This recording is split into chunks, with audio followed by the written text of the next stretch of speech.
红，我要带你觐见，将衍生兵的9把金剑收敛凝聚的话，接下来我加以参考。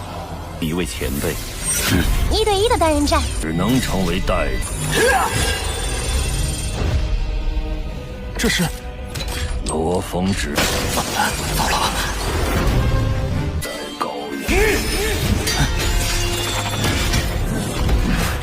平之令。 Halo semuanya, apa kabar? Semoga kalian baik-baik saja. Di kesempatan kali ini Mimin akan melanjutkan bocoran Swallowed Star episode 134. Sekali lagi Mimin ingatkan kalau video ini mengandung spoiler dari novelnya dan ada perbedaan dari animasi Donghuanya. Oke, gak usah lama-lama, langsung saja Mimin terjun ke ceritanya. Dengan kekuatan yang ditunjukkan oleh Luo Feng, Paskin dan Gineli yang dikatakan diunggulkan pun terkejut, dan setelah itu Luo Feng menatap ke arah Gineli. Gineli dengan jelas mengetahui bahwa ketika seseorang berhasil memahami hukum asal maka kekuatannya tidak terbayangkan, dengan demikian membuat Gineli berbalik arah untuk melarikan diri dari kejadian ini. Mereka berasal dari grup yang sama. Gineli sebelumnya telah membuat kesepakatan dengan Paskin untuk bekerja sama, akan tetapi mau bagaimana lagi ini Gineli telah membuat masalah dengan Luo Feng. Jika tidak maka Luo Feng juga tidak berurusan dengan peringkat pertama dan kedua.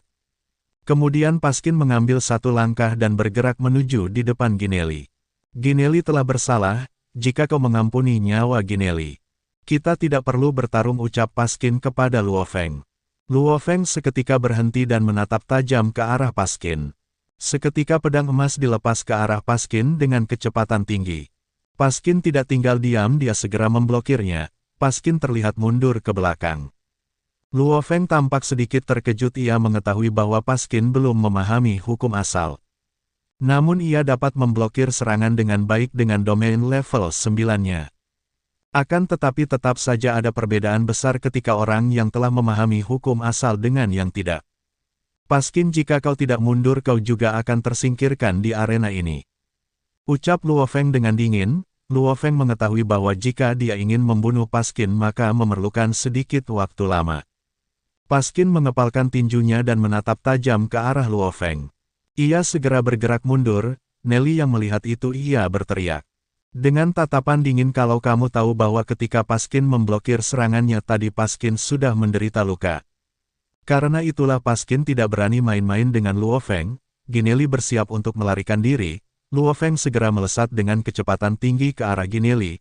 Pedang emas menyerang ke arah Gineli. Gineli yang mencoba memblokir menggunakan domain dan pedangnya langsung memuntahkan darah. Luo Feng tidak berhenti, pedang lemas sekali lagi melesat, pedang emas mencabik-cabik Gineli hingga akhirnya ia terbunuh. Adegan ini membuat Paskin di kejauhan berkeringat basah. Setelah perang arena berlangsung selama 5 menit akhirnya 10 orang peserta telah ditentukan, dan Luo Feng adalah salah satunya. Di sisi lain di dalam istana mewah kerajaan Gunung Naga Hitam, petinggi dari kerajaan memuji kehebatan Luo Feng, bahkan mereka mengatakan bahwa masa depan Luo Feng tidak terbatas. Seketika nama Luo Feng terkenal di seluruh kerajaan Gunung Naga Hitam, bahkan tidak hanya itu namanya juga dilirik oleh kekuatan besar di bawah langsung Kekaisaran Ganwu atau Qianwu. Raja dari kerajaan Gunung Naga Hitam berharap bahwa Luo Feng terus tinggal dan mewakili kerajaan Gunung Naga Hitam. Hanya dengan begitu kerajaan Naga Hitam terus semakin naik. Di dalam istana ada seorang pria bermata merah terlihat. Ia adalah seorang pemimpin istana, di bawahnya ada 4 orang berdiri, mereka adalah para tertua. Salah satu dari 4 orang tersebut mengatakan bahwa Luo Feng telah memahami hukum asal emas dan paling cocok untuk menjadi muridnya. Ia sudah lama mencari sosok murid yang tepat, namun tidak pernah menemukannya. Akan tetapi sekarang ia melihat Luo Feng dan tertarik. Namun demikian pemimpinnya mengatakan bahwa mereka tidak akan dapat bersaing dengan Kekaisaran Ganwu untuk memperebutkan Luo Feng. Salah satu orang yang menginginkan Luo Feng ini bernama Wudi. Ternyata pemimpin mereka sudah mencapai batas dan ingin melihat teknik yang diciptakannya dapat membuat alam semesta mengakuinya. Meskipun muridnya berbakat namun mereka belum dapat melepaskan kekuatan penuh dari tekniknya itu. Maka dari itu ia ingin teknik ini diwariskan kepada yang tepat. Bagaimanapun seorang pejuang level atau sektor masih memiliki batas kehidupan. Jika batas itu telah dekat maka mereka hanya bisa menunggu ajal. kemudian kembali di sisi Luo Feng. Setelah perang arena berakhir, Luo Feng berkumpul bersama keluarganya. Terlihat kedua anak kembar Luo Feng sangat bersemangat dengan penampilan ayahnya. Biasanya setelah seseorang membuat penampilan memukau di suatu pertandingan turnamen, maka akan ada banyak sekali orang yang akan datang mengundangnya. Namun sampai sekarang belum ada satupun yang datang langsung maupun mengirimkan undangan. Beberapa saat kemudian setelah Luo Feng berpikir ada yang aneh, tiba-tiba ada kunjungan dari organisasi Gunung Tiga Kapak.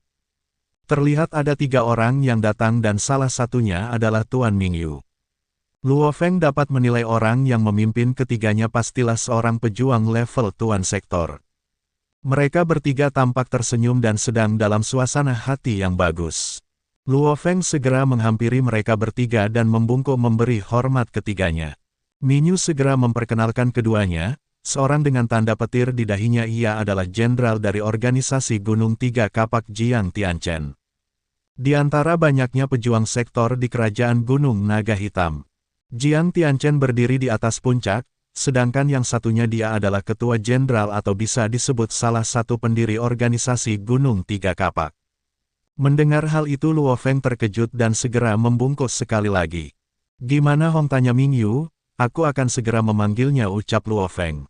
Beberapa saat kemudian setelah tiba ketua jenderal meminta ia dan Hong ingin berbicara empat mata. "Ini adalah hal yang bagus," jawab Mingyu. "Mari berharap ia tidak mengecewakan ketua jenderal," ucap Jiang Tianchen. Ternyata jenderal atau Pak Tua Lo ingin menjadikan Hong sebagai muridnya.